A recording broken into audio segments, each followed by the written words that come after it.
মাসের শেষ, বাড়িতে মুদির দোকানের জিনিস প্রায় শেষের দিকে। আজ আবার নিরামিষ, মাছ মাংস ডিম কিছু করা যাবে না। সয়াবিন বর খায় না, তাহলে কি করা যায়?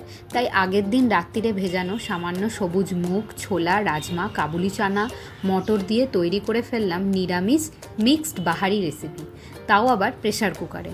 প্রথমে প্রেশার কুকারে সর্ষের তেল, হিং, গোটা গরম মশলা, শুকনো লঙ্কা দিয়ে ভালো করে নাড়িয়ে নিলাম। তারপর একটা টমেটো কেটে প্রেশার কুকারে দিয়ে দিলাম। যতক্ষণ না টমেটোটা নরম হচ্ছে ততক্ষণ টমেটোটাকে নাড়াচাড়া করতে হবে। অন্যদিকে একটা বাটিতে আদা বাটা, হলুদ, লাল লঙ্কার গুঁড়ো, জিরে, ধনে, জল দিয়ে ভালো করে মিশিয়ে রেখে দিলাম। টমেটো নরম হয়ে এলে এই মিশ্রণটা টমেটোর মধ্যে দিয়ে দিতে হবে।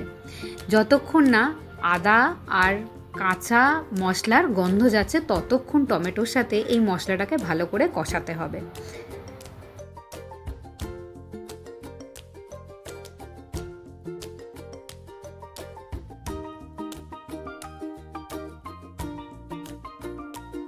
মশলা ভালো করে কষানো হয়ে গেলে চারদিক থেকে তেল ছেড়ে আসবে। এইভাবে আপনারা আগে পালসেসগুলোকে সেদ্ধ করে রেখে পরে কড়াইতে মশলাটাকে কষিয়ে কড়ার মধ্যেও এই জিনিসটা করতে পারেন, কিন্তু প্রেশার কুকার বেস্ট।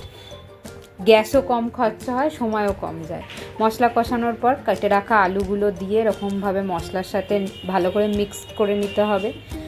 আলু মিক্সড করে নেওয়ার পর পালসেসগুলোকে এর মধ্যে দিতে হবে আর মশলার সাথে ভালো করে মিক্সড করে নিতে হবে।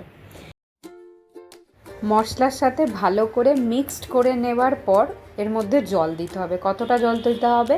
যতটা পালসেস আছে তার থেকে 1 আঙুল বেশি জল দিতে হবে, কারণ জলটাকে আমাদের ভালো করে ফুটতে দিতে হবে। জল ভালো করে ফুটে আসার পর জল যখন একটু কমে যাবে, একদম পালসেসের লেভেলে হয়ে যাবে, তখন 3টে কি 4টে সিটি দিতে হবে প্রেশার কুকারে। And look at the colour, খুব সুন্দর কালার আসে আর খুব সুন্দর খেতে হয়। রুটি, লুচি, পরোটার সাথে আপনারা সার্ভ করতে পারেন। হ্যাঁ, লাস্টে নামানোর আগে ঘি বা বাটার গরম মশলা দিয়ে একটুখানি চেপে রাখতে হবে, যাতে ওর মধ্যে গরম মশলার গন্ধটা চলে যায়। এবং এটা খুব ভালো খেতে হয়, ট্রাই করে দেখতে পারেন।